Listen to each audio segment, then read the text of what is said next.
ವಿಧಾನಸೌಧದಲ್ಲಿ ರಾಜ್ಯಸಭಾ ಎಲೆಕ್ಷನ್ನ ಗೆಲುವಿನ ಸಂಭ್ರಮಾಚರಣೆಯ ಸಂದರ್ಭದಲ್ಲಿ ಪಾಕಿಸ್ತಾನಕ್ಕೆ ಜಿಂದಾಬಾದ್ ಕೂಗಲಾಗಿದೆ. ಸೈಯದ್ ನಾಸಿರ್ ಹುಸೇನ್ ಅವರ ಬೆಂಬಲಿಗರು ಪಾಕಿಸ್ತಾನಕ್ಕೆ ಜೈಕಾರ ಕೂಗಿದ್ರು, ಅಂದರೆ ಜಿಂದಾಬಾದ್ ಕೂಗಿದ್ರು. ಏನಾಯಿತು ಇವತ್ತು ಘಟನೆ ನೋಡೋಣ.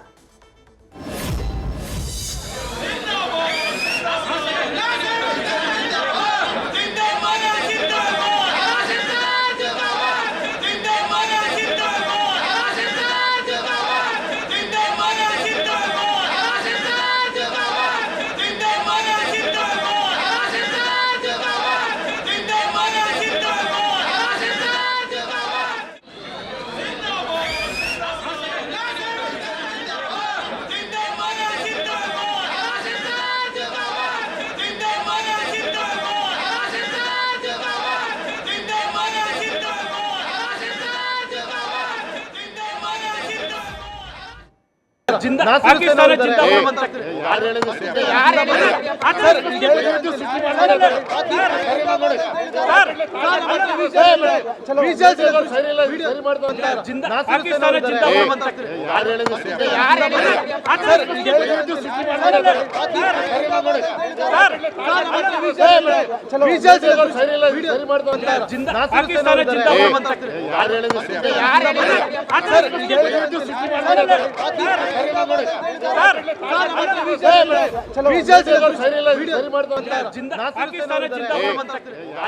ಆ ದೃಶ್ಯವನ್ನ ಕ್ಲಿಯರ್ ಆಗಿ ಗಮನಿಸಿದ್ರೆ ಗೊತ್ತಾಗ್ಬಿಡುತ್ತೆ.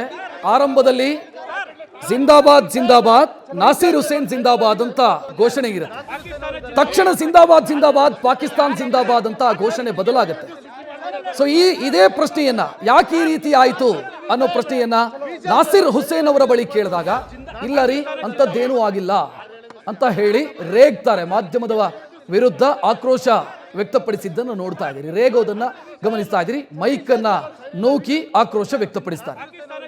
ಈಗ ನಮ್ಮ ಜೊತೆಗೆ ಮಾತನಾಡೋದಕ್ಕೆ ಮಾಜಿ ಸಚಿವ MP ರೇಣುಕಾಚಾರ್ಯ ಫೋನ್ ಸಂಪರ್ಕದಲ್ಲಿ.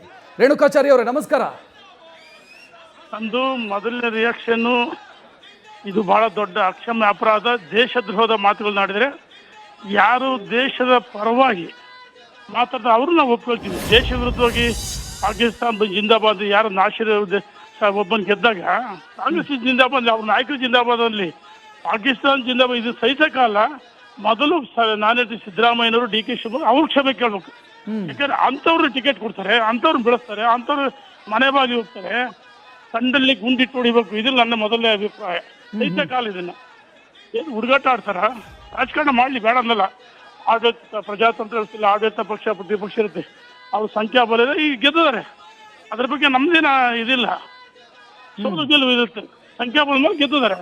ಆದ್ರೆ ಮುಂದೆ ಇವರು ಲೋಕಸಭೆ ಅಧ್ಯಕ್ಷ ಇರಲ್ಲ, ಇದೇ ವಿಧಾನಸಭೆ ಚುನಾವಣೆ ಡಿಕ್ಲೇರ್ ಆಗಲಿ, ಚುನಾವಣೆ ಘೋಷಣೆ ಮಾಡಲಿ, 50 ಸೀಟ್ ಬರಲಿ ಇವ್ರು ಕಾಂಗ್ರೆಸ್ ರಾಜ್ಯದಲ್ಲಿ. ಜನ ಬೇಸತ್ ಬಿಡೋರೆ ಇವರ ವರ್ತನೆಗಳು. ಇವರು ಟಿಪ್ಪು ವಂಶಸ್ಥರು, ಬಾಬರ್ ವಂಶಸ್ಥರು ಇವರಲ್ಲ ಕಾಂಗ್ರೆಸ್ನವರು. ಇಂಥವ್ರ ರಾಜ್ಯದ ಜನ ಯಾವುದೋ ಕಾರಣಕ್ಕೆ ಮತ ಹಾಕಿರು.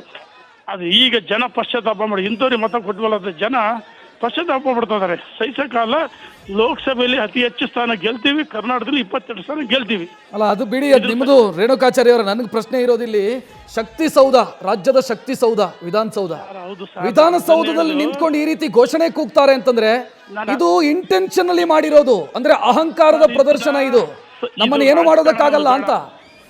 ಸರ್, ನಮಗೆ ರಾಜಕಾರಣ ಬೇಡ, ನಾವು ಬದಿಗಿಡ್ತೀವಿ.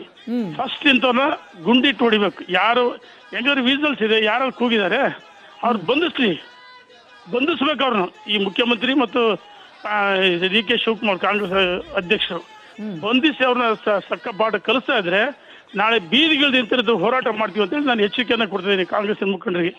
ಅವರು ಅಭ್ಯರ್ಥಿ ಗೆದ್ದಿದ್ದಾರೆ, ಅವ್ರ ಪರವಾಗಿ ಘೋಷಣೆ ಆಗಲಿ ಅಥವಾ ಅವ್ರ ಮುಖಂಡರಿಗೆ ಘೋಷಣೆ ಆಗಲಿ, ಪಕ್ಷ ಪರವಾಗಿ ಘೋಷಣೆ ಆಗಲಿ, ಏನು ಸರ್ ಇದು ಸಹಿಸಕಾಲ. ಜನ ನಮ್ಗೆ ಹಳ್ಳಿಗಳಿಂದ ಫೋನ್ ಮಾಡ್ತಾ ಇದಾರೆ, ಇದೇನು ಕರ್ನಾಟಕನ ಪಾಕಿಸ್ತಾನದ ಜನ ಕೇಳ್ತಾ ಇದಾರೆ. ನಮ್ಮ ಕ್ಷೇತ್ರಗಳಿಂದ ಬೇರೆ ಬೇರೆ ಕಡೆಯಿಂದ ಭಾರತ ದೇಶ ಏನು ಕೇಳ್ತದೆ, ಏನು ಆಗ್ತದೆ ಇಲ್ಲಿ ಅಂತ ಕೇಳ್ತಾ ಇದಾರೆ.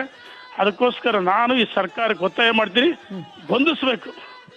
ವಿಡಿಯೋದಲ್ಲಿ ಯಾರ್ಯಾರು ಘೋಷಣೆ ಗೊತ್ತಿದೆ ಅಂತಾರೆ ಮುಲಾಜಿಲ್ಲ ಗುಂಡಿಟ್ಟು ಹೊಡಿಬೇಕಂತ ಹೇಳಕ್ಕೆ ಇಚ್ಛೆ ಪಡ್ತೀನಿ ನಾನು.